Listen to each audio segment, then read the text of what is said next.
এমনি সময় হযরত ওমর রাদিয়াল্লাহু তাআলা আনহু সর্বপ্রথম ওনার বোনকে হাত দিয়ে মারা শুরু করেছেন, এরপর পা দিয়ে মারা শুরু করছেন। মারতে মারতে একটা পর্যায়ে রক্তাক্ত হইয়া উম্মে জামিলা মাটিতে পড়ে গেছেন।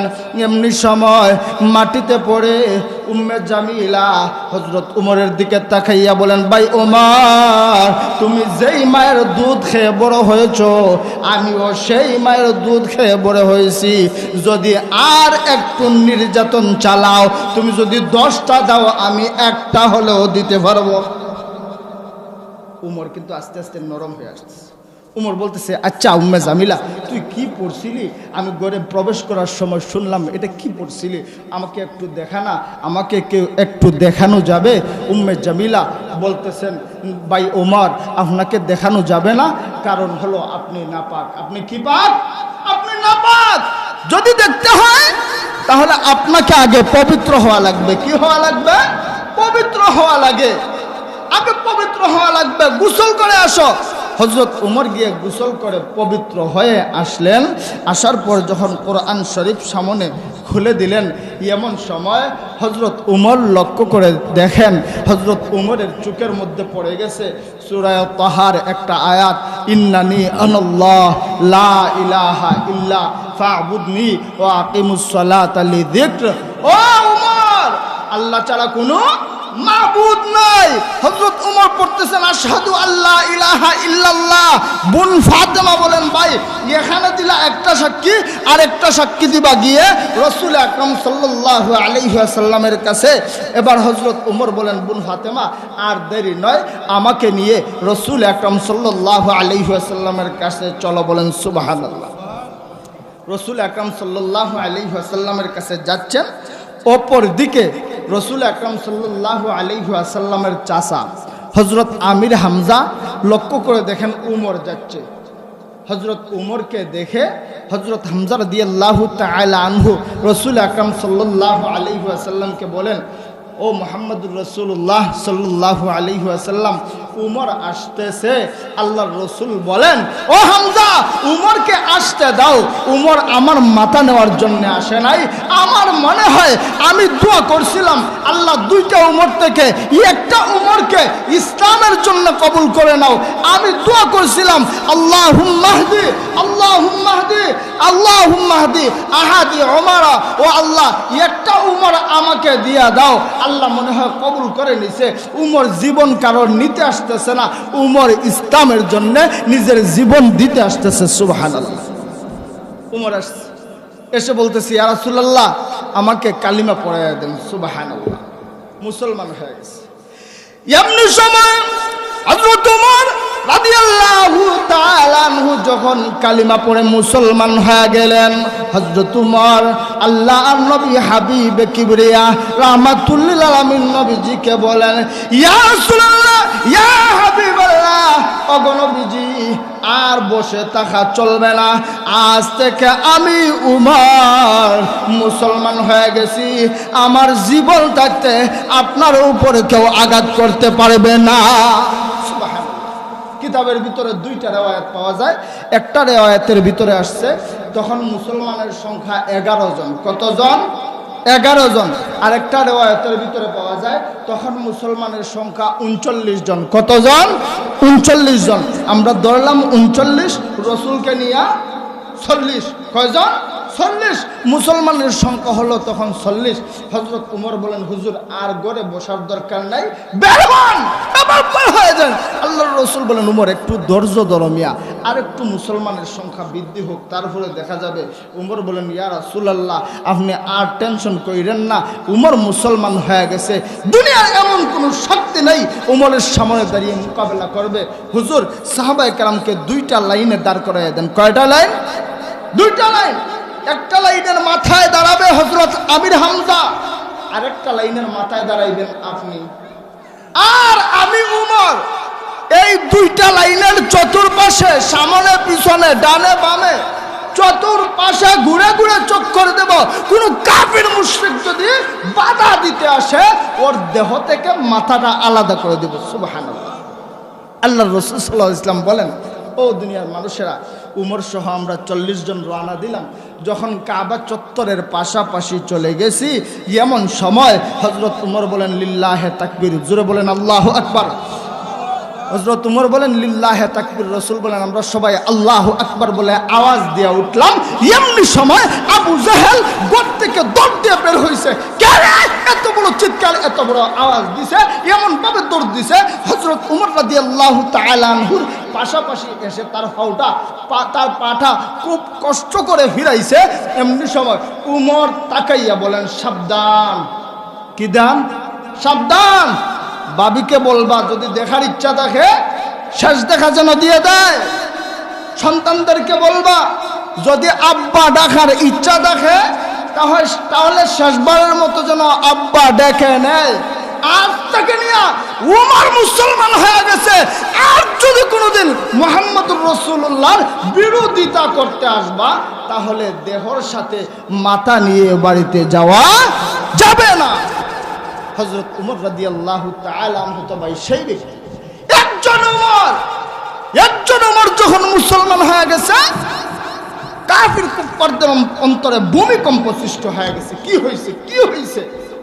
আজও আমরা বলি যেইভাবে দুনিয়ার পূর্ব থেকে পশ্চিম, উত্তর থেকে দক্ষিণ সর্বত্র মুসলমানদের উপর নির্যাতন করা হচ্ছে, আল্লাহ আমাদেরকে একটা উমর দিয়া দাও যার ডাকে সমস্ত দুনিয়ার মানুষেরা সাড়া দিবে।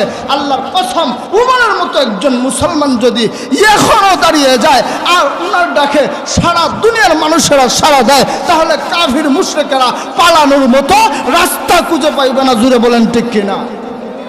আমার ভাইয়েরা, উমর রাদিয়াল্লাহু তাআলা আনহু যখন মুসলিম জাহানের খলিফা, উমর চিনেন উমর কাকে বলে?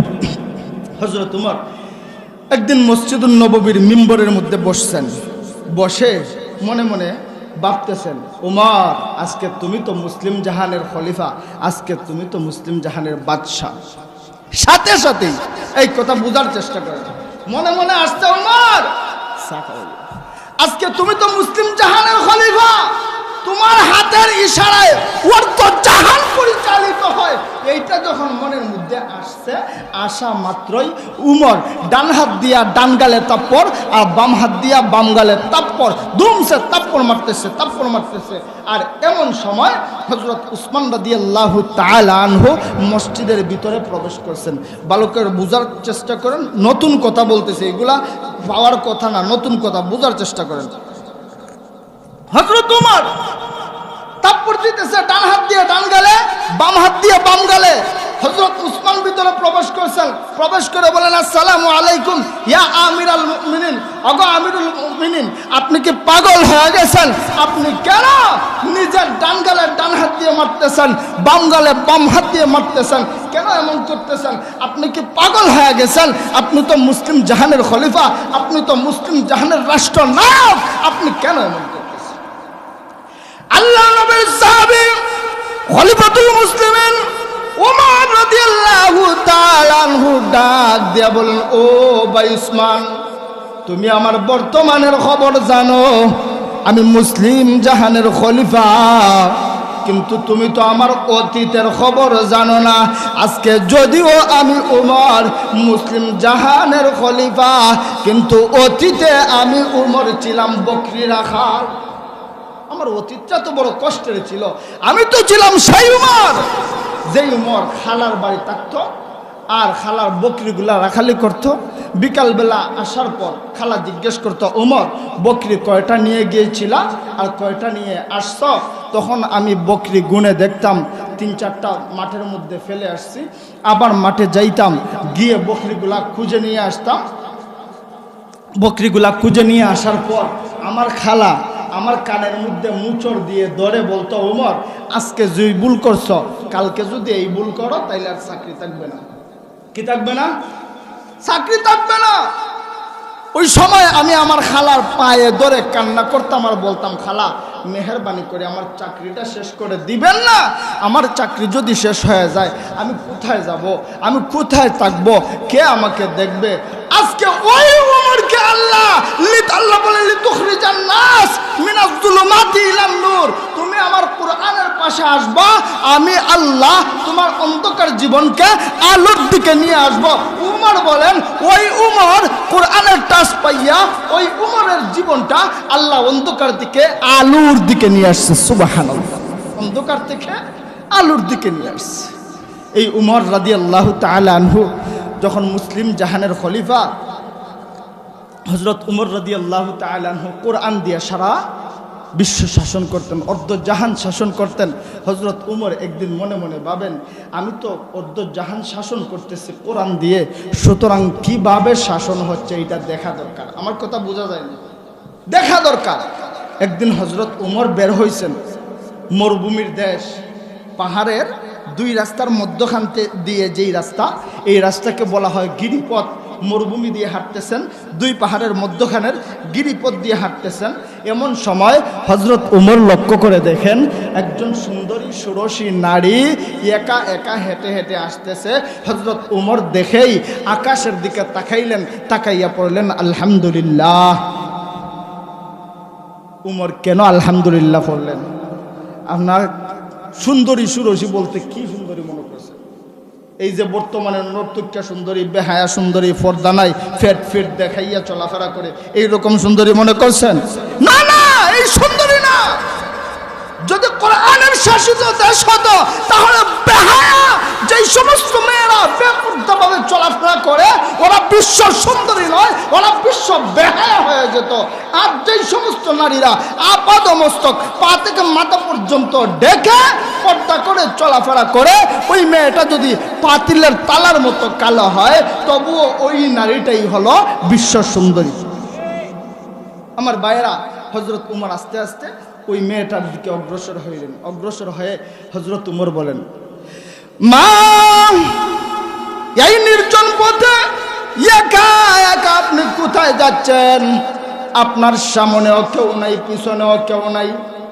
এমন সময় ওই পর্দানিশী সুন্দরী ষোড়শী নারী ডাক দিয়া বলে, পথিক, তুমি কি খলিফাতুল মুসলিমিন উমরকে চিনো? তুমি যদি খলিফাতুল মুসলিমিন উমরকে চিনতে তাহলে এমন বেসাইজা কথা বলতে পারতে না। ও পথিক, তুমি খলিফাতুল মুসলিমিন উমরকে কি চিনো? ওমর অর্ধজাহান পবিত্র কোরআনুল কারীম দিয়ে শাসন করে। আর যখন কোনো দেশ কোরআনুল কারীমের শাসন হবে, কোরআনকে সংবিধান বানাইয়া কোরআনের মাধ্যমে শাসন করা হবে, সেই দেশে পূর্ব থেকে পশ্চিম, উত্তর থেকে দক্ষিণ 18 বছরের যুবতী থেকে নিয়ে 80 বছরের বৃদ্ধা পর্যন্ত চলাফেরা করবে, বিন্দু মাত্র ভয় লাগবে না। কার সাথে কথা বলে? উমরের সাথে, কিন্তু চিনে না। বলতেছে যেই বেসাইজা কথা বলছেন আপনি উমরে চিনেন। এবার উমর পথিক বেশে বলতেছেন, মা, আপনি যেইভাবে হাঁটতেছেন, আপনার হাঁটার গতি দেখে মনে হয় আপনি খুব দুঃখী একজন মানুষ, আপনার ভিতরে খুব কষ্ট আছে, আমাকে একটু বলবেন আপনার ভিতরে কষ্ট কি? মেয়েটা ডাক দিয়া বলে, পথিক, তোমাকে কেন বলবো? আমি হযরত উমরকে আজকে 1 দিন না 2 দিন না 6 দিন পর্যন্ত খুঁজতেছি। আমি যদি উমরকে পাই তবে আমার মনের কষ্টটা উমরকে খুলে বলবো। আল্লাহ নবীর সাহাবী খলিফাতুল মুসলিমিন উমর ডাক দিয়া বলেন, মা, তুমি কি খলিফাতুল মুসলিমিন উমরকে চিনো? মেয়েটা ডাক দিয়া বলে, পথিক, না না না, আমি খলিফাতুল মুসলিমিন উমরকে চিনি না। খলিফাতুল মুসলিমিন উমর ডাক, আপনার সামনেও কোনো পুলিশ নাই, পিছনেও কোনো পুলিশ নাই, ডানেও কোনো পুলিশ নাই, বামেও কোনো পুলিশ নাই, কোনো প্রোটেকশন ছাড়া এই মরুভূমির মধ্যে একা একা সুরের মতো কেন হাঁটেন? একটা সামসাও সাথে নাই? আপনার কি অন্তরে কোনো ভয় নাই? একটা সামসাও লগে নাই? আল্লাহ নবীর সাহাবী খলিফাতুল মুসলিমিন উমর ডাক দিয়া বলেন, ও মা, ওয়ালা রাব্বিহিম ইয়াতাওয়াক্কালুন। মাগো, আমার সামনে কোনো মানুষ নাই, পিছনে কোনো মানুষ নাই, এটা ঠিক, কিন্তু আমার সাথে আছেন আমার আল্লাহ। আল্লাহ রাব্বুল আলামিন বলেন, ওয়া মান ইয়াতাওয়াক্কাল আলাল্লাহ ফাহুয়া হাসবুহু। ও দুনিয়ার মানুষেরা, যেই সমস্ত মানুষেরা আমি আল্লাহ রব্বুল ইজ্জত ওয়াল জালালের উপর ভরসা করবে, আমি আল্লাহ তার জান মাল সব কিছুর জন্য আমি আল্লাহ ঘোষণা দিলাম আমি নিজে জিম্মাদার হয়ে যাব। আল্লাহ কোরআনে বলছে, ভাই এটা আমার কথা না, আল্লাহ বলে ওয়া মান ইয়াতাওয়াক্কাল আলাল্লাহ ফাহুয়া হাসবুহু। ও মানুষ, তুমি আমার উপর ভরসা করো, তোমার সবকিছুর জিম্মাদারি আমি নিব। কে নিব? আমি নিব। জোরে কোন সুবহানাল্লাহ। এবার আল্লাহর নবীর সাহাবী হযরত ওমর বলেন, মাগো তুমি এই জায়গায় ঘোরাফেরা করছো, উমরকে তো পাইতে গেলে বাসভবনে যাওয়ার কথা, রাজ সিংহাসনে যাওয়ার কথা, সংসদে যাওয়ার কথা, কিন্তু এখানে কেন ঘোরাফেরা করছিলা? ওই মহিলা ডাক দিয়া বলে, খলিফাতুল মুসলিমিন ওমর, তাহলে শুনেন, আমি এটা জানি যখন কোন রাষ্ট্র কোরআন দিয়ে পরিচালনা করা হয় তখন ওই রাষ্ট্রে গরিব মানুষেরা রাষ্ট্র প্রধানদেরকে, বড় লোকদেরকে, কোটিপতিদেরকে, শিল্পপতিদেরকে খুঁজতে হয় না, বরং রাষ্ট্র প্রধান, কোটিপতি, শিল্পপতিরা গরিবদেরকে খুঁজে বেড়ায়। আজকে আমরা কাদের কাছে ঘুরি? বড় লোকদের কাছে ঘুরি না? এমপি, মন্ত্রী, চেয়ারম্যান, মেম্বারের কাছে ঘুরি না? যদি কোরআনের শাসন হতো তাহলে আমরা ঘুরতে হতো না। মেম্বার, চেয়ারম্যান, এমপি, মন্ত্রীরা প্রত্যেকটা এলাকায় এলাকায় ঘুরে ঘুরে দেখতো কোন মানুষগুলা কষ্টে আছে, কোন মানুষগুলা দুঃখে আছে, ঘুরে ঘুরে দেখতো। এটাই তো ভাই কোরআনের শাসন। আজকে কোরআনের শাসন নাই, এই জন্য দুনিয়াতে শান্তি নাই। আর যতদিন পর্যন্ত কোরআনের শাসন আসবে না ততদিন পর্যন্ত এই দুনিয়াতে শান্তির আশা করা যায় না। ভাই, খলিফাতুল মুসলিমিন উমরের সময়ে এক ব্যক্তি যাকাতের টাকা দিবে। কিসের টাকা? আজকে তো বড় লোকের বাড়ি ফকিরে গিয়া দরজায় টুকা দেয়, আল্লাহর রাস্তায় কিছু দেন গো ভাই, কয় মাফ করো মাফ করো। ফকিরে মনে মনে কয়, শালা শালা তুই তো আমার থেকে আর বড় ফকির, তুই আমার কাছে মাফ চাস, তুই তো আমার চারা বড় ফকির। খলিফাতুল মুসলিমিন উমরের যুগে এক ব্যক্তি যাকাতের টাকা দিবে, ঘুরে বেড়ায় শহরের অলিতে গলিতে, গ্রামে গঞ্জে, কোথাও ঘুরে, গরিব পায় না। শেষ পর্যন্ত গেছে মরুভূমিতে, ভাবছে মনে হয় মরুভূমিতে গেলে কোনো গরিব পাওয়া যাবে, সেই জায়গায় গিয়েও কোনো গরিব খুঁজে পায় না। শেষ পর্যন্ত টাকার বস্তাটা মাথার নিচে দিয়া এই বস্তারে বালিশ বানাইয়া গেছে ঘুমাইয়া। কি করছে? ঘুমিয়ে গেছে। আরেক ব্যক্তি, উনিও এক বস্তা টাকা নিয়ে পড়ছে মুসিবতে, গরিব পায় না, দিব কাকে? 3 দিন পর্যন্ত ঘুরতে ঘুরতে শেষে গেছে মরুভূমিতে, গিয়ে দেখে একটা লোক একটা বস্তা মাথার নিচে দিয়ে ঘুমাইয়া আছে, মনে মনে করে আলহামদুলিল্লাহ। আর ওই লোকটার পাশে গিয়া বলে আসসালামু আলাইকুম। লোকটা মাথা উঠাইয়া ওই লোককে দেখে উনিও বলে আলহামদুলিল্লাহ। এখন যে আগে সালাম দিছে উনি বলতেছে, ভাই আপনাকে আমি সালাম দিলাম, আপনি দিবেন সালামের উত্তর, কিন্তু আলহামদুলিল্লাহ পড়তেছেন কেন? বলে, ভাই আর বলো না, আজকে 7 দিন পর্যন্ত কোনো গরিব খুঁজে পাই না, এই টাকার বস্তাও দিতে পারি না, তোমাকে দেখে মনে হলো আজকে মনে হয় এই বিপদ থেকে মুক্তি পাইব, আপনি নেন বস্তাটা আর আমার মুক্তি দেন। উনি বলতেছে, ভাই আপনি আছেন 7 দিন ধরে আর আমি আছি 3 দিন ধরে। কেন পাইনি? কারণ কোরআনের শাসন আছে। বড় লোকেরা গরিবদেরকে খুঁজে বেড়ায়, আর আজকে কোরআনের শাসন নাই, এই জন্যে অসহায় গরিব মানুষেরা বড় লোকদের ধারে ধারে খুঁজে বেড়ায়। তো বলতেছিলাম, মেয়ের কথা মনে আছে? হযরত উমর বলেন, মাগো আমি হইলাম হযরত উমর, এবার বলো তোমার মনে কি কষ্ট, তোমার মনে কি দুঃখ। এমনি সময় আল্লাহর বান্দা ওই পর্দানিশী মহিলা ডাক দিয়ে বলে, ওগো খলিফাতুল মুসলিমিন উমর, আমি এমন এক দুর্ভাগা মহিলা, আমি রোম সম্রাটের জেলখানায় দীর্ঘ 12 বছর বন্দী ছিলাম। কয় বছর? 12 বছর। আগো খলিফাতুল মুসলিমিন উমর, আমি 6 বছর বয়সে ইসলাম ধর্ম গ্রহণ করেছি। 6 বছর বয়সে ইসলাম ধর্ম গ্রহণ করার পর দীর্ঘ 12 বছর পর্যন্ত রোম সম্রাটের জেলখানায় বন্দি থেকে ঈমানের পরীক্ষা দিয়েছি। আপনি যখন রোম রাজ্য দখল করলেন আপনি কোরআনের শাসন কায়েম করলেন, কোরআনের শাসন প্রতিষ্ঠা করলেন, আপনি ঘোষণা দিলেন কোনো জেলখানায় কোনো আসামি থাকতে হবে না, জেলখানা খুলে দাও। যখন কোনো রাষ্ট্র কোরআন দ্বারা শাসন করা হবে জেলখানার প্রয়োজন হবে না। ওগো খলিফাতুল মুসলিমিন ওমর, রোম সম্রাটের জেলখানা খুলে দেওয়া হলো। এবার প্রত্যেকেই যার যার বাড়িতে পৌঁছে গেছে। ইয়া আমিরুল মুমিনিন, কিন্তু আমি এমন এক দুর্ভাগা অসহায় মেয়ে, আমি কোথায় যাব? আমি কার কাছে যাব? আমার আব্বা কাফের, আমার আম্মা কাফের, আমার দাদা কাফের, আমার দাদি কাফের, আমার নানা কাফের, আমার নানি কাফের। ওগো আমিরুল মুমিনিন, আমার যাবার মতো কোনো জায়গা নাই, আমি আপনার কাছে একটু আশ্রয় চাই। হযরত ওমর একটা মুস্কি হাসি দিলেন, দিয়ে বলতেছেন আমি তোমাকে আশ্রয় দিতে পারবো না। মেয়েটা বলতেছে হুজুর আমি আশ্রয় চাইলাম, আপনি মুস্কি হাসি দিয়ে বলতেছেন আশ্রয় দিতে পারবেন না, কারণটা কি? খলিফাতুল মুসলিমিন ওমর বলেন, মাগো ইসলাম কাউকে আশ্রয় দেয় না, ইসলাম তার প্রত্যেকটা জনগণকে অধিকার বুঝাইয়া দেয়। চিল্লায় কোন সুবহানাল্লাহ। কি বুঝাইয়া দেয়? অধিকার বুঝাইয়া দেয়। মেয়েটা বলতেছে হুজুর তাহলে এই মুহূর্তে আমার কি অধিকার আছে? আমাকে ইসলাম কি অধিকার দিয়েছে? খলিফাতুল মুসলিমিন ওমর বলেন, মাগো এই মুহূর্তে তোমাকে ইসলাম একটা অধিকার দিছে। তোমার বয়স কত? মেয়েটা বলতেছে আমার বয়স হচ্ছে 18 বছর। কত বছর? 18 বছর। সুতরাং 18 বছরের একজন যৌবনা নারীকে ইসলাম সর্বপ্রথম অধিকার দিয়েছে একটা ভালো ছেলের সাথে বিবাহ বন্ধনে আবদ্ধ হওয়া।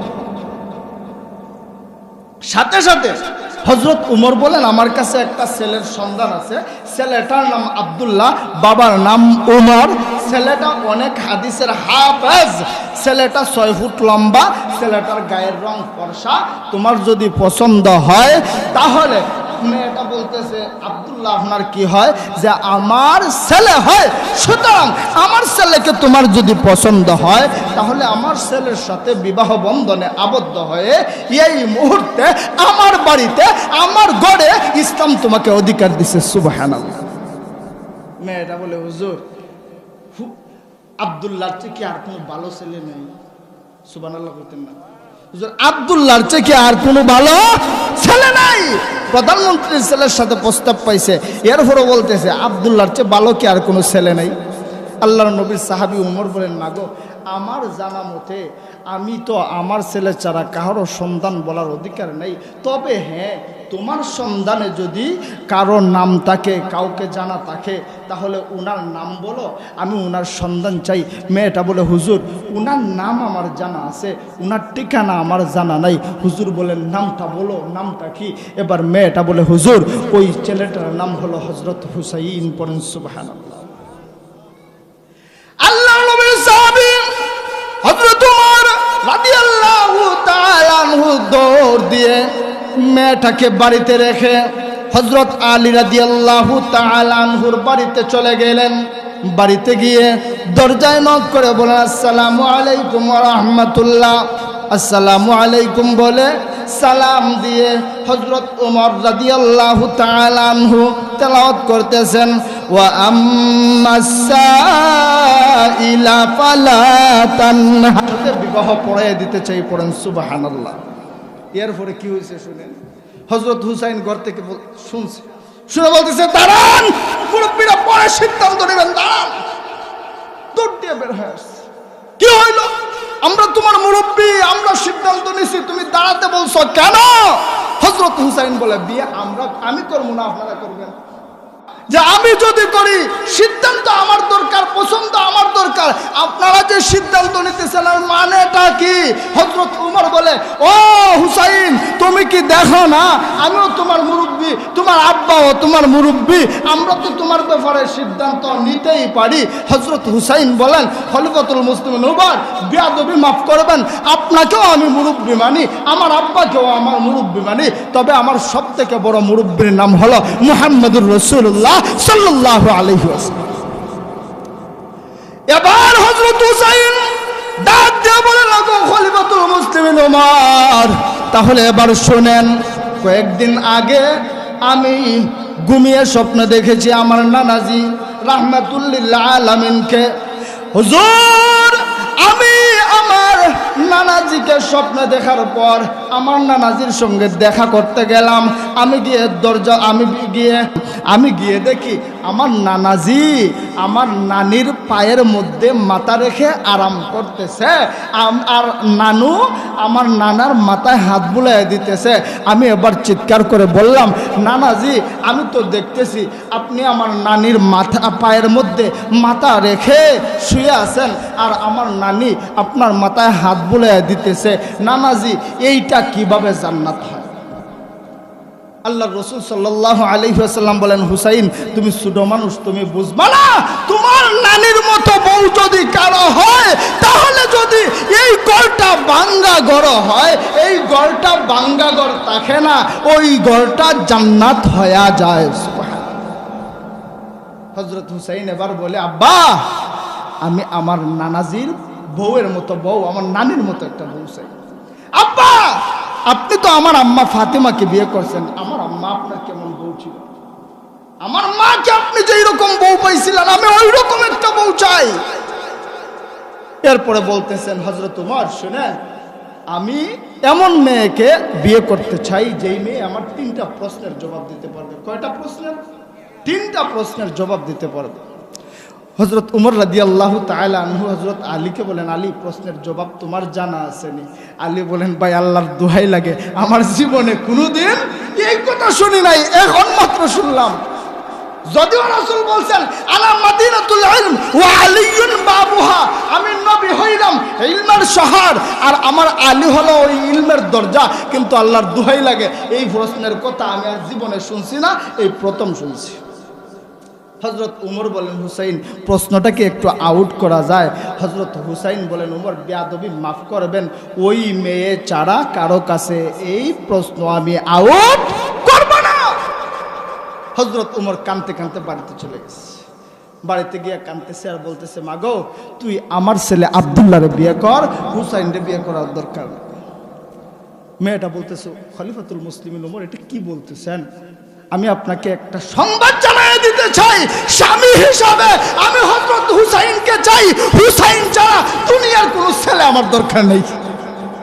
আল্লাহর নবীর সাহাবী খলিফাতুল মুসলিমিন ওমর রাদিয়াল্লাহু তাআলা আনহু বলেন, মা, শুনো, হযরত হুসাইন শর্ত দিয়েছে, 3টা প্রশ্নের জবাব যেই মেয়ে দিতে পারবে সেই মেয়ে ছাড়া অন্য কোনো মেয়েকে বিয়ে করবে না। এমনি সময় মেয়েটা ডাক দিয়ে বলে, গো খলিফাতুল মুসলিমিন ওমর, পরিমাণ ঈমানের পরীক্ষা দিয়েছে, আমার বিশ্বাস মেয়েটা জবাব দিতে পারবে, চলো তারিখ করি। তারিখ করছে, তারিখ করে বসছেন। বসার সময় এক সাইডে হযরত হাসান, হযরত হুসাইন, এক সাইডে হযরত উমর, আর এক সাইডে হযরত আলী, মধ্যখানে হযরত হুসাইন, আর ওনাদের মধ্যখানে দিয়েছেন একটা পর্দা, পর্দার আড়ালে হচ্ছে ওই মেয়েটা। এখন বলেন, পর্দাটা দিছে কেন? আল্লাহ বলেন, ওয়াকারনা ফি বুয়ুতিকুন্না ওয়ালা তাবাররাজনা তাবাররুজাল জাহিলিয়াতিল উলা। ও মহিলা, তোমরা জাহিলি যুগের মহিলাদের মতো চলাফেরা করো না, তোমরা পর্দার সাথে জীবন যাপন করো। অথচ বাংলাদেশের একজন বেহায়া বেশ্যা মহিলা মমতাজ বলে, শরীয়তের মোল্লা চোখ করলা কানা, শরীয়তের মোল্লা চোখ করলা কানা, মনের পর্দা বড় পর্দা, বাইরের পর্দা লাগে না। তেতুল হুজুর বুঝলো না, বলেন নাউজুবিল্লাহ। অথচ আল্লাহ বলছে পর্দা করতেই হবে, আইয়ামে জাহিলিয়াতের মতো চলাফেরা করো না। পর্দা দিয়ে দিচ্ছে। পর্দা দেওয়ার পর এবার হযরত হুসাইন রাদিয়াল্লাহু তাআলা আনহু দাঁড়াইছেন, দাঁড়াইয়া বলতেছে, যদিও তুমি দেখো পর্দার অপর পাশে তুমি একা, আর পর্দার এক পাশে আমি, আমার এক পাশে আমার আব্বা, অপর পাশে হযরত উমর, অথচ তুমি এটা জানো না আমি আজকে বড় একা হয়ে গেছি। যদিও মুরব্বীরা আমার পাশে বসা, মুরব্বীরা পাশে বসছে আমার, আর মুরব্বীরা মনে মনে পক্ষ নিছে তোমার। বসছে আমার পাশে ঠিকই, কিন্তু পক্ষটা নিছে তোমার, আমার পক্ষ নেয় নাই। হযরত ওমর বলেন প্রশ্ন শুরু করেন, বুঝার চেষ্টা করবেন। ও ভাই যারা বিয়ে করছেন না, বুঝার চেষ্টা করেন, কেমন সুন্দর কথা। এক নাম্বার প্রশ্ন হযরত হুসাইন শুরু করছে, তুমি আমার মা ফাতেমাকে চিনো? মেয়েটা পর্দার আড়াল থেকে বলে আমি চিনি। সুবহানাল্লাহ বলবেন, আমি চিনি। হযরত আলী রাদিয়াল্লাহু তাআলা আনহু চক্ষু দিয়া জর্জর করে পানি ফালাইতেছেন আর মনে মনে বলতেছেন, মারে তুই আমার স্ত্রী ফাতেমাকে কি করে চিনবি? আমি স্বামী হইয়া আমি আমার স্ত্রী ফাতেমাকে চিনতে পারলাম না। হযরত উমর দিছে জিহ্বায় কামড়, মনে মনে চিন্তা করতেছে, প্রথম প্রশ্নই আমার, কারণ মেয়েটা 6 বছর বয়সে ইসলাম ধর্ম গ্রহণ করছে, 12 বছর জেলে থাকছে, তাইলে এই মেয়ে ফাতেমাকে পাবে কোথায়? প্রথম প্রশ্নই আউট। হযরত আলী বলেন, মারে তুমি কি করে চিনবা? আমি তো চিনতে পারলাম না। হযরত আলী রাদিয়াল্লাহু তাআলা আনহু বলেন, ও দুনিয়ার মানুষ জানো, একদিন আমার স্ত্রী আর আমি ঘুমাইছি, হঠাৎ গভীর রাতে আমি দেখি আমার স্ত্রী নেই। রাতে ঘুমাইছেন, পাশে যদি হঠাৎ দেখেন স্ত্রী পাশে নাই, কি মনে করেন? শান্তি লাগবে না অশান্তি? আরো দৌড়াইবেন, আরো কত কি মনে আসবে, আল্লাহ কি কাজ করছে, কই যে গেছে, কার সাথে গেছে। হযরত আলীর মনেও একটা অস্থিরতা আসছে। আলী বলেন, আমি বের হইলাম, আমি বের হয়ে দেখি আমার স্ত্রী মাথার মধ্যে একটা কালো কাপড় বেঁধে মরুভূমি দিয়ে হেঁটে, কালো কাপড় বেঁধে হেঁটে হেঁটে উনার আব্বা রাসূল আকরাম সাল্লাল্লাহু আলাইহি ওয়াসাল্লামের বাড়িতে গেছে। গিয়ে বলতেছে, আব্বা দরজাটা খুলেন। দরজা খোলা হলো। হযরত ওমর বলেন, আমি জানালার পাশে গেলাম, জানালার পাশে গিয়ে কান লাগাইলাম। আগে বলো, দিনের বেলা বলো না, আমার সাথে আসলে কিছু বলো না, আজকে মনে হয় তোমার আব্বাকে কিছু বলতে আসছো, কি বলবা আজকে শুনি। হযরত আলী বলেন, ও দুনিয়ার মানুষেরা আমি শুনি। আমার স্ত্রী ফাতেমা বলে, আব্বা লাইটটা জ্বালান।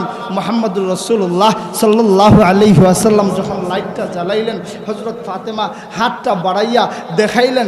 দেখানোর পরে রাসূল বলেন, আমি হাত দেখে লক্ষ্য করে দেখি আমার মেয়ের হাত আছে ঠিকই, কিন্তু আমার মেয়ের হাতের চামড়া নাই। আল্লাহর নবী রাহমাতুল্লাহ আলাইহি বলেন, মা তোমার হাত আছে কিন্তু হাতের চামড়া নাই, ঘটনাটা কি? হযরত ফাতিমা বলেন, আব্বা গো, আমাদের বিয়ের সময় আপনি রুটি বানানোর জন্য যেই চাক্কিটা দিয়েছিলেন, এইটা ঘুরাইতে ঘুরাইতে আমার হাতের খাল চলে গেছে। আব্বা আজকে 3 দিন হয় আমাদের ঘরে কোনো খাবার নাই, একটু রুটি দিয়া একটু আটা দিয়া সহযোগিতা করবেন নি? এমনি সময় আল্লাহর নবী রাহমাতুল্লিল আলামিন নবীজি আল্লাহ রাব্বুল আলামিনকে ডাক দিয়ে বলে, প্রভু দুনিয়ার কত কোটিপতির ছেলে, শিল্পপতির ছেলে, বড় বড় লাখপতির ছেলেরা আমার মেয়ে ফাতিমার জন্য প্রস্তাব দিয়েছে, আল্লাহ তুমি দাও নাই, একটা গরিব আলীর জন্য তুমি গটকালি করলা। আমার মেয়ে তো কষ্ট করতেছে। ফাতিমা বের হয়ে চলে যায়। হযরত আলী বলেন, আমি লক্ষ্য করে দেখি রাসূল ডাকেন, ফাতিমা দাঁড়াও। হযরত ফাতিমা বলেন, আব্বা আমি আমার স্বামীর সম্পর্কে আপনাকে বিচার দিতে আসি নাই, আমি হাত দেখাইলাম আর একটু সাহায্য চাইলাম, আর আপনি আমার আল্লাহর কাছে আমার স্বামীর বিরুদ্ধে বিচার দিলেন, সুতরাং আপনার সাহায্য আমার প্রয়োজন নাই। সুবহানাল্লাহ, আপনার সাহায্য আমার প্রয়োজন নাই। হযরত আলী বলেন, ও দুনিয়ার মানুষ, আমার স্ত্রী কেমন পর্দাশীল ছিল জানো? আমার স্ত্রী ইন্তেকালের পর আমি রাতের বেলায় দাফন করছি। দাফন করার কিছু সময়ের ভিতরে আমি দেখি আমার স্ত্রীর কবর নাই। সুবহানাল্লাহ। আল্লাহর নবীর সাহাবী হযরত আলী বলেন, রে দুনিয়ার মানুষেরা, দাফন করার কিছুক্ষণ পরে আমি লক্ষ্য করে দেখি আমার স্ত্রী ফাতিমার কবর নাই। আমি চিন্তায় পড়ে গেলাম, আমার ফাতেমার কবর গেল কোথায়? পুরাতন কয়েকটা কবর আমার চোখের সামনে দেখা যায়। এমনি সময় আমি শুনি কে যেন আমাকে লক্ষ্য করে বলে, ও আলী, চিন্তা করার দরকার নাই, আমার ফাতিমা এত পর্দাশীল ছিল, আমি আল্লাহ কিয়ামত পর্যন্ত মানুষের চোখের আড়ালে আমার ফাতিমার কবরকে পর্দা করে দিলাম। এখনো পর্যন্ত যারা আরবে গেছেন এবং যাবেন, কোথাও হযরত ফাতেমার কবর খুঁজে পাইবেন না। হযরত ফাতেমা খুব বেশি পর্দাশীল ছিলেন, এই জন্য আল্লাহ ফাতেমার কবরটা আমাদের চোখের আড়ালে পর্দা বানায় দিছে। জুড়ে কোন সুবহানাল্লাহ। তো মেয়েটাকে বলা হলো, আমার আম্মা ফাতেমাকে চিনেননি? মেয়েটা বলতেছে, আমি চিনি। কিভাবে চিনে? এবার মেয়েটা বলে, হুসাইন, তোমার আম্মা ফাতেমাকে আমি চিনি। উনার চোখের ব্রু ছিল জুরব্রো, উনার ডান গালের মধ্যে একটা লাল দাগ ছিল, একটা তিল ছিল, উনার তুতির নিচে একটা লাল দাগ ছিল। হযরত আলী বলেন, মারে আর সামনে যাওয়ার দরকার নাই, থামো, এখানে একজন পরপুরুষ আছে। পরপুরুষটাকে কার সাথে ওয়াজ করে? পরপুরুষটা হচ্ছে হযরত ওমর। এখানে একটা পরপুরুষ আছে, আর সামনে যাওয়ার দরকার নেই, থামো। কিভাবে জানো, কিভাবে চিনলা? এবার মেয়েটা ডাক দিয়ে বলে, ও হুসাইন শুনো, আমি তোমার আম্মা ফাতেমাকে কিভাবে চিনি? ও হুসাইন শুনো, আমি দুনিয়ার সাধারণ কোনো পরিবারের মেয়ে না, আমি হচ্ছি রোম সম্রাট কায়সারের নাতিন। আমার বয়স যখন 6 বছর, আমি একদিন ঘরের মধ্যে খেলাধুলা করতেছি, এমন সময় আমি লক্ষ্য করে দেখি আমার দাদা কায়সার ঘরের মধ্যে প্রবেশ করে আমাকে বলেন, রে নাতিন, একটা খেলা দেখবানি? বাচ্চারা খেলা দেখার পাগল কিনা, একটা খেলা দেখবানি? আমি বললাম, হ্যাঁ দেখবো। আমার দাদাজি আমাকে বিকালবেলা ওনার সাথে সংসদে নিয়ে গেলেন। আমি লক্ষ্য করে দেখি একটা মানুষের চোখ কালো কাপড় দিয়ে বাঁধা। আমি জিজ্ঞেস করলাম, দাদাজি ওই লোকটা কে? উনার চোখগুলা বাঁধা কেন? এমন সময় জবাব আসলো, রে নাতিন, এইটা মানুষ না, এটা হইল মুসলমান। নাউজুবিল্লাহ বলবেন না? এটা মানুষ না, এটা হচ্ছে মুসলমান। দুনিয়ার কাফির মুশরিকেরা মুসলমানদেরকে মানুষ বলতে পর্যন্ত রাজি না। ও যুবকেরা, আজকে খেলাধুলায় কার জন্য পাগল হও? দুনিয়ার কাফিরা তোমাকে আমাকে মুসলমান কি মানুষ বলতেই নিয়ে রাজি না। এটা তো মানুষ না, এটা হচ্ছে মুসলমান। দাদা বুঝলাম এটা মুসলমান, কিন্তু ওনার চোখগুলো বাঁধা কেন? এমনি সময় ডাক দিয়া বলে, নাতিন শুনো, এটা মুসলমান। ও যদি আল্লাহ এবং রাসূলকে অস্বীকার করে তবে ওকে ছেড়ে দেওয়া হবে, আর যদি আল্লাহ এবং রাসূলকে অস্বীকার না করে তাহলে ওই তেলের পাতিলের মধ্যে ফালাইয়া ওকে জ্বালানো হবে। ওই মেয়ে ডাক দিয়ে বলে, হুসাইন, এক পর্যায়ে আমি বাড়িতে যেতে চাইলাম, আমার দাদা আমাকে বাড়িতে যেতে দেন না, আমাকে বলেন দাঁড়াও। আমি দাঁড়াইলাম। এবার আমার দাদাজি বলেন, ওই মুসলমানকে তেলের পাতিলের মধ্যে ফেলে দাও। মেয়েটা ডাক দিয়া বলে, হুসাইন, যখন ওই মুসলমানকে তেলের পাতিলের মধ্যে ফেলে দেওয়া হয়, আমি আমার চোখগুলো চেপে ধরলাম। এমনি সময় আমি লক্ষ্য করে দেখি ওই লোকটা তেলাওয়াত করে, ওয়ালা তাকুলু লিমান ইউকতালু ফি সাবিলিল্লাহি আমওয়াত বাল আহইয়াউ ওয়ালাকিন লা তাশউরুন। সুবহানাল্লাহ। অর্থ হলো, ও দুনিয়ার মানুষেরা, ওয়ালা তাকুলু লিমান ইউকতালু ফি সাবিলিল্লাহি আমওয়াত। দুনিয়ার মানুষেরা গো, যারা আল্লাহর জন্য জীবন দেয়, যারা কোরআনের জন্য জীবন দেয়, যারা ইসলামের জন্য জীবন দেয়, তোমরা এদেরকে মৃত বলবা না। আমি আল্লাহ বললাম বাল আহইয়া, এরা জীবিত।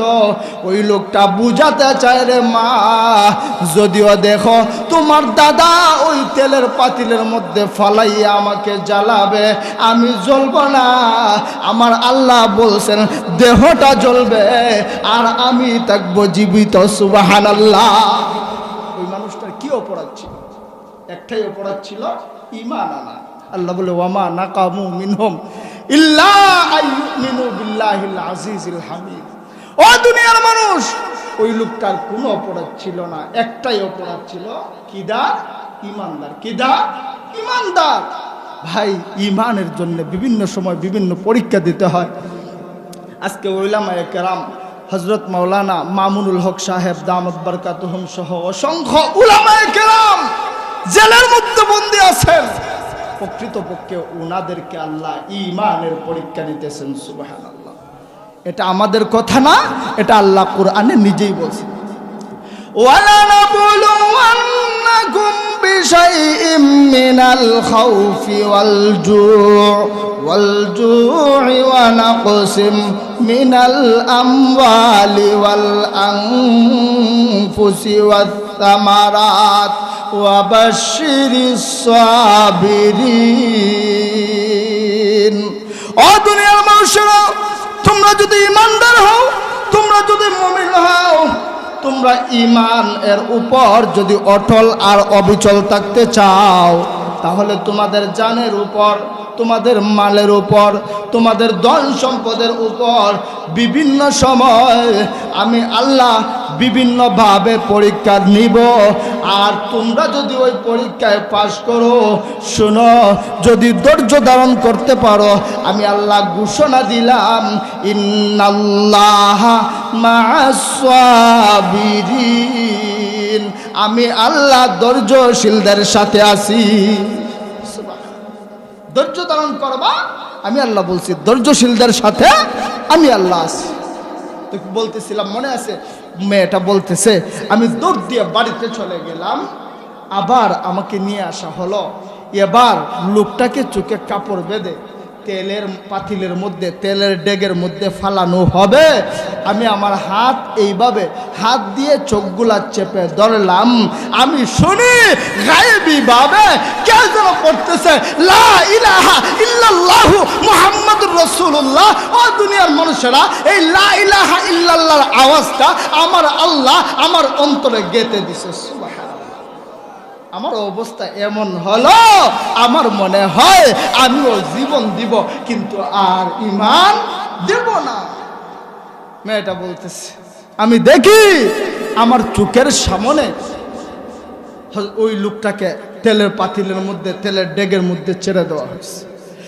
মেয়েটা লাগ দিয়ে বলে, দুনিয়ার মানুষেরা, ও হুসাইন শোনো, আল্লাহ রাব্বুল আলামিন যে ঘোষণা দিয়েছেন, ওয়ালা তাকুলু লিমান ইউকতালু ফি সাবিলিল্লাহি আমওয়াত বাল আহইয়াউ ওয়ালাকিন লা তাশউরুন।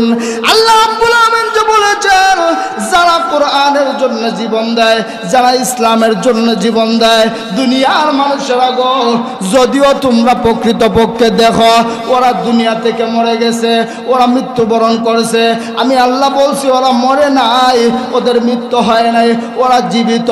ও হুসাইন, এটা আমি আমার নিজের চোখে দেখেছি।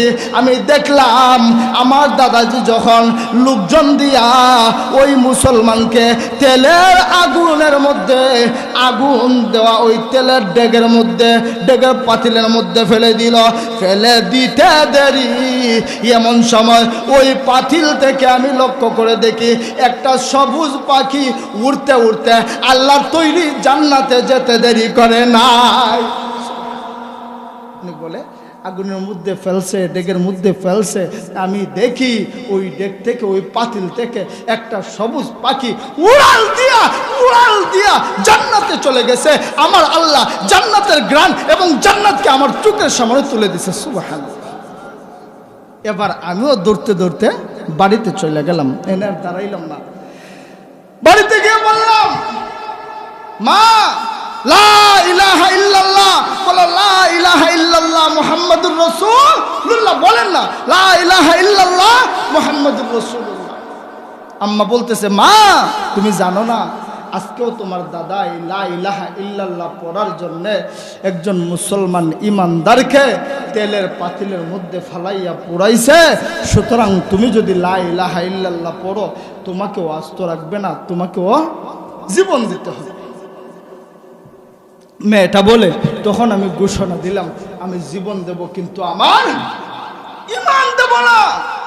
তখন আমাকে আমার দাদা কায়সার, আমার দাদা সম্রাট কায়সার, তখন আমি ওই 6 বছরের মেয়েকে জেলখানায় বন্দি করে, আমি 6 বছর বয়সে জেলখানায় প্রবেশ করি।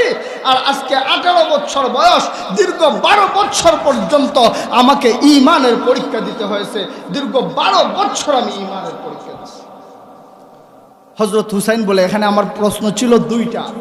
1 নম্বর প্রশ্ন ছিল আমার আম্মাকে চিনো কিনা, 2 নম্বর প্রশ্ন ছিল তুমি ইসলাম পাইলা কিভাবে?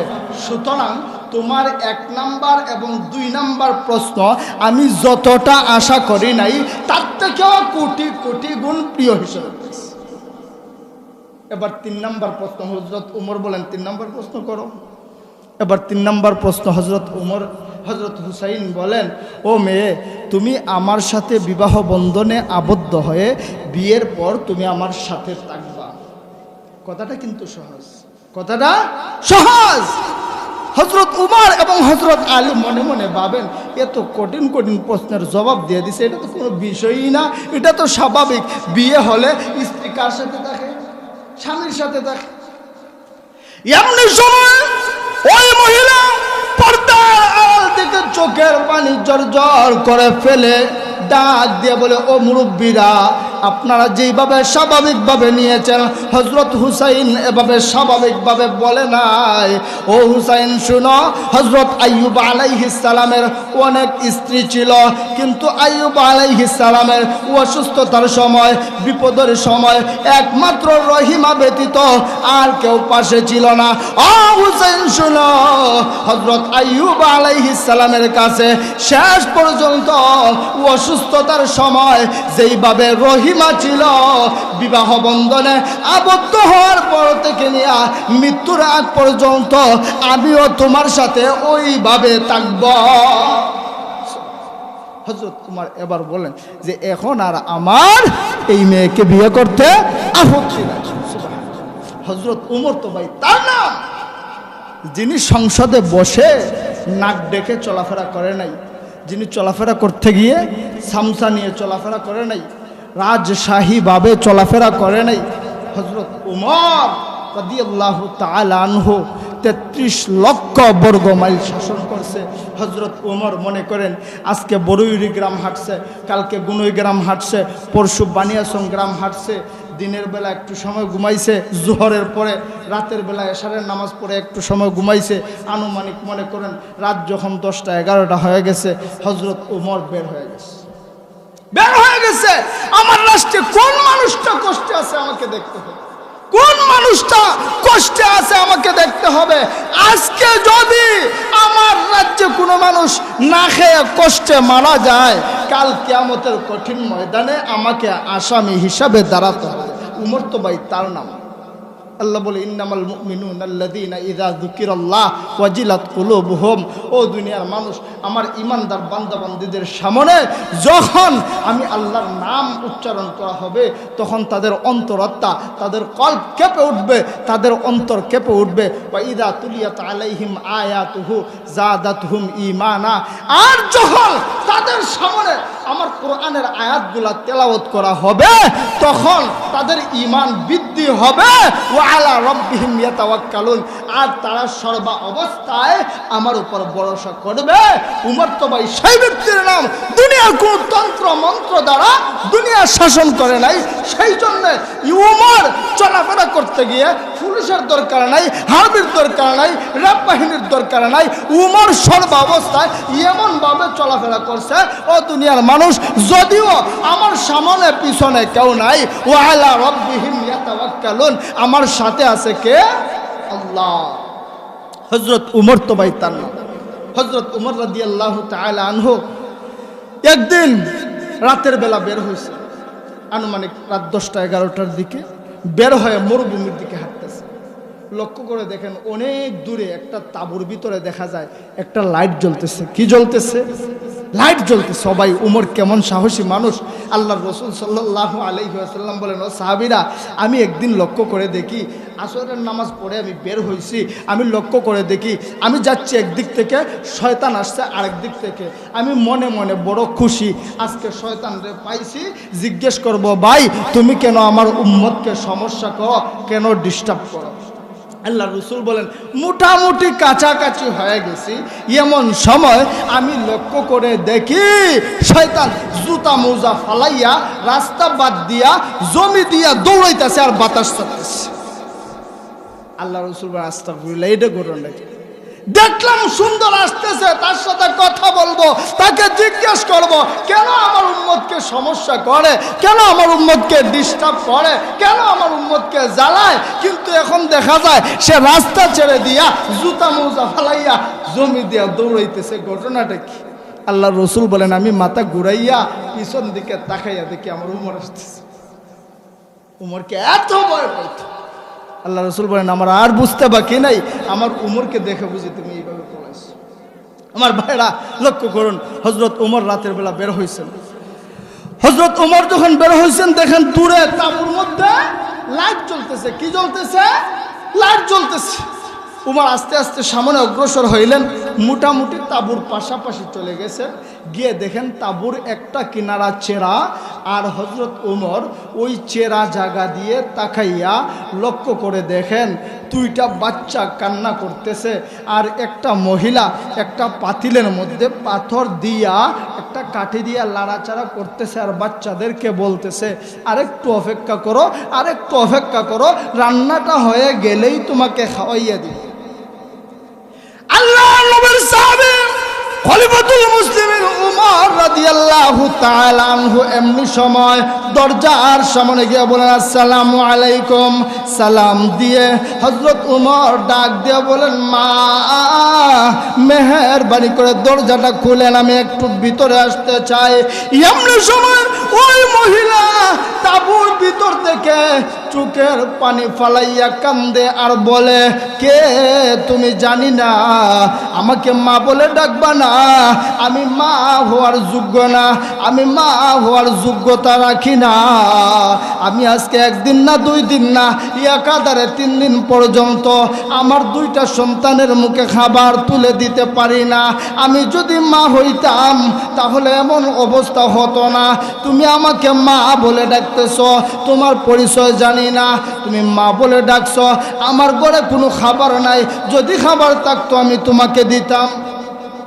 হযরত উমর বলেন, মা আমি খাওয়ার জন্য ডাকি নাই, আমাকে খাবার দিতে হবে না, মেহেরবানি করে দরজাটা খুলেন, আমি একটু ভিতরে আসতে চাই। হযরত উমর বলেন, আমি ভিতরে প্রবেশ করলাম, আমি লক্ষ্য করে দেখি 2টা বাচ্চা কান্না করতেছে, আর মহিলাটা পাথরগুলা কাটি দিয়ে নাড়তেছে। আমি জিজ্ঞেস করলাম, মা গো কেন এমন করতেছেন? মহিলাটা ডাক দিয়া বলে, বাবা রে, আমার ঘরে আজকে 3 দিন পর্যন্ত খাবার নাই, আমি পাথরগুলা কাটি দিয়ে নাড়তেছি, এই জন্য আমার সন্তানেরা খাবারের আশা নিয়ে এক পর্যায়ে ঘুমিয়ে যাবে আর কান্না করবে না। এবার হযরত উমর রাদিয়াল্লাহু তাআলা আনহু বলেন, মাগো তুমি কি খলিফাতুল মুসলিমিন উমরের খবর দিছো? মেয়েটা ডাক দেখো, উমরের কথা আর বলল না। উমরের মতো শাসক কেন আমাদের সমাজে হলো? কেন এমন শাসক আমার দেশে হলো? উমরের কথা বলবা না। মেয়েটা বলতেছে, মা আমি একটু আসি, আমাকে দরজাটা খুলে দেন। বের হয়ে গেছে, গিয়ে বাইতুল মালের পাহারাদার ছিলেন আসলাম। হযরত আসলাম রাদিয়াল্লাহু তাআলা আনহুকে বললেন, আসলাম আমাকে একটা আঠার বস্তা উঠাইয়া দাও। কি উঠাইয়া দাও? আঠার বস্তা উঠাইয়া দাও। আসলাম সহ আরো কয়েকজন দারোয়ান আসলেন, কয়েকজন প্রহরী আসলেন, এসে বললেন, খলিফাতুল মুসলিমিন ওমর, আমরা থাকতে আপনি আটার বস্তা বসে নিবেন, এটা হয় না, আটার বস্তাটা আমার উপরে উঠিয়ে দেন। আল্লাহর রসুলের সাহাবী বলেন, আজকে দুনিয়াতে তুমি আমার আটার বস্তা তোমার কাঁধে উঠাইয়া নিবা, অথচ আল্লাহ কুরআনুল কারীমের ভিতরে ঘোষণা দিয়েছেন, ইয়াউমা ইয়াফিরুল মারউ মিন আখিহি ওয়া উম্মিহি ওয়া আবিহি ওয়া সাহিবাতিহি। আল্লাহ ঘোষণা দিয়েছেন, দুনিয়ার মানুষেরা গো, কাল কিয়ামতের কঠিন ময়দানে তোমার আম্মা, তোমার আব্বা, তোমার ভাই বোন, তোমার সন্তান, তোমার বন্ধু বান্ধব কেউ কাজে আসবে না। আজকে তোমরা যে আমার পরিবর্তে আটার বস্তা তোমাদের কাঁধে উঠাইতে চাও, একটু বলো না, কাল কিয়ামতের কঠিন ময়দানে আমার গুনার বস্তাটা তোমাদের কাঁধে উঠাইবানি। উমর বলে, আজকে যে আমার এই আটার বস্তা তোমাদের কাঁধে তুলে দেব, কাল কিয়ামতের দিন তোমরা কি আমার গুনার বস্তাটা তোমাদের কাঁধে নিবা? সুতরাং আমার কাঁধে এই বস্তাটা উঠিয়ে দাও। হযরত উমর রাদিয়াল্লাহু তাআলা আনহু আস্তে আস্তে চলে গেলেন, বস্তাটা নিয়ে গিয়ে বললেন, মাগো দরজা খুলেন। দরজাটা খোলা হলো। হযরত উমর রাদিয়াল্লাহু তাআলা আনহু আটার বস্তাটা নামাইয়া দিলেন। নামাইয়া দিয়ে বলতেছেন, মাগো আটাগুলো নেন আর রুটিগুলা বানান। আপনি আটার কাইমা খান, আটা বানানোর জন্য কাইমা খান, আর আমি চুলায় বসলাম। চুলায় বসে হযরত উমর রুটি বানানোর জন্য আগুন দিলেন, লাকড়িতে দিয়া আগুন জ্বালাইলেন। সুবহানাল্লাহ। আলোচনাতে লম্বা করতাম, বুঝা করতাম জিকাই যাও, আন্দাজ তো লম্বা করলে দেব না। হযরত উমর রাদিয়াল্লাহু তাআলা আনহু রুটি বানানোর জন্য বসে গেছে। মহিলাটা রুটি বলে বলে বেলান দিয়ে দিতেছে, হযরত উমর রুটি বানাইতেছে। আর রুটি বানানো যখন শেষ হয়ে গেছে বলতেছেন, মা আমি চলে যাই। মেয়েটা বলতেছে, ও পথিক, তোমাকে আমি চিনি না, এত কষ্ট করে আটাগুলা নিয়ে আসলা, রুটিগুলো বানাইলা, সুতরাং নিজের হাতে আমার সন্তানগুলাকে যদি খাওয়াইয়া যাও তাহলে ওরা শান্তি পাবে। হযরত উমর রাদিয়াল্লাহু তাআলা আনহু রুটি খাওয়াইলেন। রুটি খাওয়ানোর পর মেয়েটা বলতেছে, অপথিক, তুমি একটু আগে কার কথা বলছিলা? উমরের কথা বলছিলা। উমরের মতো শাসক দরকার নাই, তোমার মতো একজন শাসক চাই। কেন উমর না হইয়া আমাদের শাসক তুমি হইলা না? তোমার মতো শাসক দরকার ছিল। হযরত উমর বলেন, মাগো আগামীকাল উমরের দরবারে যাইবা, উমরের দরবারে গেলে আমাকে পাইবা। পরের দিন ওই মহিলাটা হযরত উমর রাদিয়াল্লাহু তাআলা আনহুর সন্ধানে বের হয়ে গেছে। গিয়ে লক্ষ্য করে দেখে সাহাবায়ে কেরাম মসজিদুন নববীতে বসে আছেন। হযরত উমর রাদিয়াল্লাহু তাআলা আনহু মসজিদুন নববীর মিম্বরের মধ্যে বসে আলোচনা করতেছেন। মেয়েটা মসজিদের দিকে মাথাটা বাড়াইয়া একজন লোককে ডেকে বলে, ভাই, ওই যে একজন লোক মিম্বরে বসা দেখতে পাই, ওই লোকটাকে। এমনি সময় লোকটা ডাক দিয়ে বলে, ও মহিলা, তুমি জানো না ইনি হলেন খলিফাতুল মুসলিমিন উমর। যখন বলছে উনি খলিফাতুল মুসলিমিন উমর, এমনিতে মেয়ে জুতা মোজা ফলাই উঠে দিছে। আমি কালকে বলছি কি, আজকে যদি আমারে পায় তাইলে আমার অবস্থাটা হবে। এমনি সময় হযরত উমর রাদিয়াল্লাহু তাআলা আনহু মসজিদুন নববীর মিম্বর থেকে নজর করে দেখেন ওই মহিলাটা চলে যাচ্ছে। বললেন, হো ভাইরা, ওনাকে আটকাও। মহিলাটাকে আটকানো হলো। আটকানোর পরে হযরত উমর রাদিয়াল্লাহু তাআলা আনহু বলেন, মা, যত শাস্তি দিতে হয় আমাকে দুনিয়াতে দেন। আমার চাবুক আছে, আমার চাবুকটা আপনার হাতে দিতে চাই। আমাকে যত আঘাত করতে হয় করেন, আমাকে যত শাস্তি দিতে হয়। মানুষ মনে হয়, আরে বাবা, এমন এক অবস্থা হয়, মেম্বার চেয়ারম্যান যা পাইবেন বুডের সময়, এরপরে বাকি 5 বছর আর কোনো খবর নাই। এক ব্যক্তির বাড়িতে এক মেম্বার সাহেব বুটের সময় গেছে, গিয়া খুঁজে পাইছে শাশিরে। শাশা কই? বলে বাড়িতে নেই, বাজারে গেছে। উনি ঘুরতে ঘুরতে বাজারেও গেছে, গিয়া বলতেছে, আসসালামু আলাইকুম শাশা, আমি আপনার বাড়িতে গেছিলাম। এবার মুরব্বী কয়েছে, বাড়ি যা, বুঝতে পারছি কেন গেছি, বুঝতে পারছি, বুটের দরকার তো, এই জন্য গেছিলাম, সমস্যা নাই, আসুক সময়। কিন্তু ইসলামী শাসন, উমরি শাসন, কোরআনের শাসন তো ভাই ওই শাসন বুটের সময় না, বরং সব সময় নেতা নেত্রীরা, লাখপতিরা, কোটিপতিরা, শিল্পপতিরা গরিব অসহায় মানুষদেরকে তালাশ করে বেড়াবে। আমার দেশে অসহায় মানুষ কোথায় আছে, আমার দেশে গরিব মানুষ কোথায় আছে, আমার দেশে কষ্টে থাকা মানুষটা কোথায় আছে। এটাই হচ্ছে কোরআনী শাসন। কোরআনী শাসন ছাড়া এই দুনিয়াতে জীবনেও শান্তি আসবে না। এদের অন্তরে সবসময় ভয় ছিল, আমি কি জবাব দিব আল্লাহ রাব্বুল আলামিনের কাছে। হযরত উমর রাদিয়াল্লাহু তাআলা আনহু, 9টা টাইম, আচ্ছা, হযরত উমর রাদিয়াল্লাহু তাআলা আনহু একদিন কলস নিয়ে গেছে পানি আনতে। কি আনতে? কথা কয় না, কি আনতে? পানি আনতে। পানি আনতে গেছেন, কলসটা নিছেন। কলসটা নিয়ে রানা দিবেন, আসবেন বাড়িতে। অপর দিকে একজন জনগণ খলিফাতুল মুসলিমিন উমর রাদিয়াল্লাহু তাআলা আনহুর কাছে গেছে একটা বিচার নিয়ে। কি নিয়ে? বিশাল নিয়ে। লোকজনকে জিজ্ঞেস করে খলিফাতুল মুসলিমিন উমর কোথায়, আপনারা দেখছেন না? একজনে দেখায় দিছে যে হযরত উমর ওইদিকে পানি আনার জন্য গেছে। হযরত উমর রাদিয়াল্লাহু তাআলা আনহুর অনুসরণে লোকটা চলে গেছে মাঠের দিকে, গিয়ে দেখে হযরত উমর কুয়া থেকে পানি উঠাইতেছেন, পানির কলসটা হাতে নিছেন। এমন সময় লোকটা বলতেছে, আসসালামু আলাইকুম ইয়া আমিরুল মুমিনিন, ওগো আমিরুল মুমিনিন, আমি একটু দরকারে আপনার কাছে আসছিলাম, একটু মেহেরবানি করে বসে আমার দু একটা কথা শুনবেন।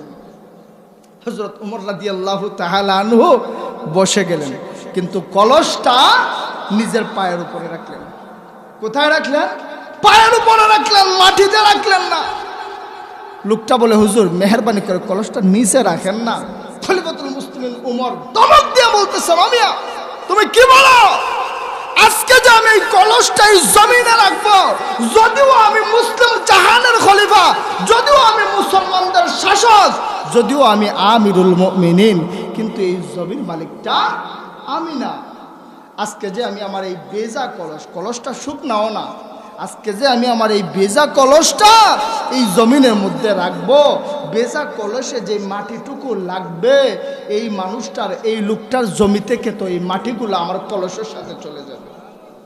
কাল কিয়ামতের মাঠে আল্লাহ যদি বলে, উমর মুসলিম জাহানের খলিফা ছিলা, ক্ষমতা দেখাইছিলা, তুমি তো ওই জমির মালিক ছিলা না মিয়া, তুমি তো মাত্র ছিলা মুসলমানদের একজন রাখাল, তুমি তো মাত্র ছিলা মুসলমানদের একজন অভিভাবক, তুমি তোমার ক্ষমতা দেখাইয়া, তোমার প্রভাব দেখাইয়া, তুমি তোমার শক্তি দেখাইয়া ওই যে বেজা কলসটা তুমি এই মাটিতে রাখছিলা, আর লোকটার জমি থেকে কিছু ধুলাবালি তোমার কলসে লেগে আসছিল, এই মাটিগুলা কেন আনছিল এর হিসাব দাও। তাহলে আমি আল্লাহর দরবারে কি জবাব দিব? সাহাবায়ে কেরাম বলেন, ও দুনিয়ার মানুষরা, খলিফাতুল মুসলিমিন উমর তো সেই ব্যক্তির নাম যিনি